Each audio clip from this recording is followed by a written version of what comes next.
Imaginez un peu. Commencer une quête spirituelle avec le Coran pour finalement trouver la foi en Christ. C'est l'histoire incroyable de Thibaut Thécla, un parcours qui franchement bouscule toutes les idées reçues et nous montre que les chemins de la foi, ils sont parfois complètement imprévisibles, surtout aujourd'hui au XXIe siècle. Alors la grande question qu'on se pose, c'est celle-ci. Comment est-ce possible? Comment est-ce que l'étude sincère, vraiment approfondie du Coran peut mener quelqu'un à devenir un chrétien fervent?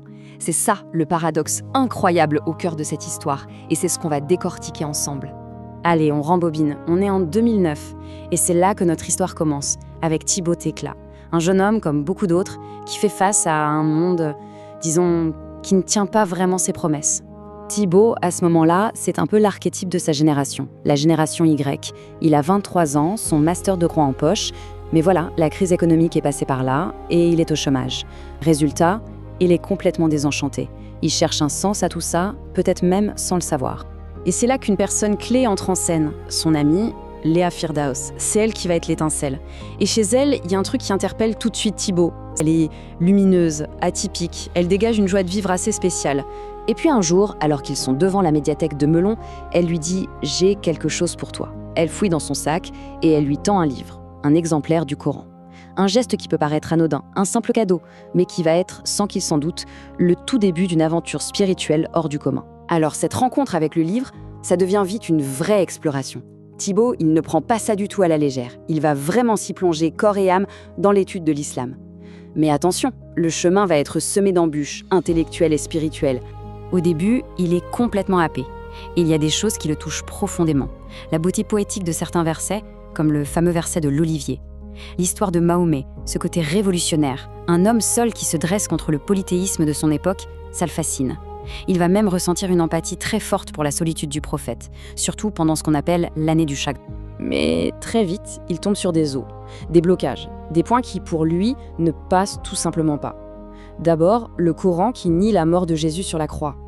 Ensuite, le rejet de la théorie de l'évolution au profit d'un créationnisme pur et dur. Et enfin, cette idée d'un paradis charnel, très matériel. Ça ne lui parle pas du tout. Pour lui, ce ne sont pas des détails, ce sont des obstacles fondamentaux. Et c'est là, au moment où il bute sur ces questions, que l'histoire va prendre un virage à 180 degrés. Vraiment, un tournant que personne n'aurait pu prévoir. Sa quête pour comprendre l'islam va l'emmener sur un chemin qu'il n'aurait même pas pu imaginer en rêve. En fait, sa démarche est assez logique. Il se dit, bon, le Coran parle tout le temps d'Abraham, de Moïse, de Jésus. Pour mieux comprendre de quoi il s'agit, il faut que je lise la source. Alors, il se met à lire la Bible. Mais attention, son but est purement académique. C'est juste pour avoir le contexte, pour mieux comprendre le Coran, rien de plus. Et c'est là que le choc se produit, en lisant le livre de l'Exode. Il arrive au fameux passage du buisson ardent, le moment où Dieu se révèle à Moïse. Et là, il lit cette phrase, cette révélation du nom de Dieu, « Je suis ». Pour Thibaut, ce n'est pas juste une phrase, c'est une explosion, une véritable déflagration intérieure. À ce moment précis, tout son univers bascule. Il comprend que Dieu, ce n'est pas juste un grand architecte lointain qui a créé le monde et puis s'en est allé. Non, Dieu, c'est la source même de l'être, le principe même de tout ce qui existe. Et c'est un Dieu qui n'est pas perché dans son ciel, mais qui marche avec l'humanité, à ses côtés. Et alors là, sa réaction est juste incroyable. Il réalise ce qui est en train de lui arriver, il devient chrétien. Et ça le terrifie. C'est tellement à l'opposé de tout ce qu'il était. Dans un moment de désespoir total, il fait cette prière complètement folle, presque drôle. « Fais de moi un musulman pour qu'au moins je puisse faire peur plutôt que d'être tourné en dérision. » C'est dire le choc que c'était pour lui. Alors, que fait-on après un tel bouleversement? Comment est-ce qu'il va intégrer cette foi toute neuve et un peu déroutante dans sa vie de tous les jours? Eh bien, loin de s'enfermer, son parcours va être au contraire marqué par une immense ouverture. Son chemin vers le baptême va être tout sauf classique. D'abord, il pousse la porte de l'église de son quartier. Il ne connaît personne. Et là, à coup de chance, il tombe sur Jean, un catéchiste qui a vécu dans le monde arabe. Jean comprend immédiatement son parcours, si particulier via l'islam. Et enfin, il va trouver sa maison spirituelle, sa communauté, non pas directement à l'église, mais dans un groupe de dialogue interreligieux. Ce groupe, c'est coexister, et ça va être absolument fondamental pour lui. C'est un mouvement de jeunes de toutes les religions, et même sans religion, qui dialoguent, qui mènent des projets ensemble. Pour Thibaut, C'est le lieu idéal. Il peut construire son identité de chrétien, non pas contre les autres, mais avec les autres. Il dira même que coexister, ça a été son parrain dans la foi. C'est aussi son catéchiste, Jean, qui va lui faire découvrir un penseur incroyable, Louis Massignon. Et quand il lit cette phrase de Massignon, « Si je suis redevenu croyant, c'est à des amis musulmans de Bagdad que je le dois », ça lui parle énormément. Massignon, un grand islamologue, a vécu la même chose. Il a retrouvé le Christ grâce à ses amis musulmans. Thibaut réalise qu'il n'est pas un cas isolé, que ce chemin existe. Bon, à ce stade, il a plein de pièces de puzzle. Son éducation athée, son amour pour le judaïsme, sa plongée dans l'islam et maintenant sa foi en Christ.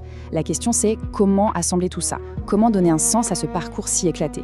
Il va trouver la clé dans un concept théologique assez subtil.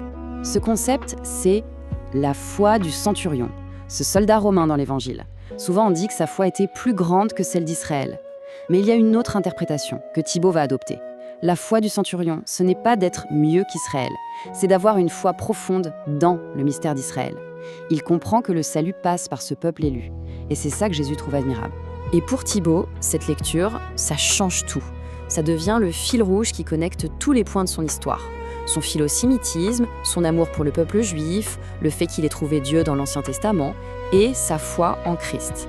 D'un coup, tout s'emboîte. Son parcours n'est plus une série de contradictions, mais une histoire cohérente. Et on peut boucler la boucle avec cette autre phrase géniale de Louis Massignon. Il dit que la vraie mission, ce n'est pas d'aller convertir les autres, mais c'est la découverte expérimentale du sacré chez les autres. Et par ricochet, on découvre la sainteté en soi. C'est exactement ce qui est arrivé à Thibaut. En cherchant le sacré avec sincérité dans l'islam, il a par réaction trouvé le Christ en lui. Sa foi est née du dialogue. Au final, l'histoire de Thibaut Thécla nous laisse avec une question assez vertigineuse. Jusqu'où les chemins les plus improbables, les plus inattendus, peuvent-ils nous mener quand on est en quête de sens? Son parcours, en tout cas, semble nous dire une chose. Parfois, c'est en allant chercher la vérité avec un cœur ouvert chez l'autre qu'on finit par trouver son propre chemin, par se trouver soi-même.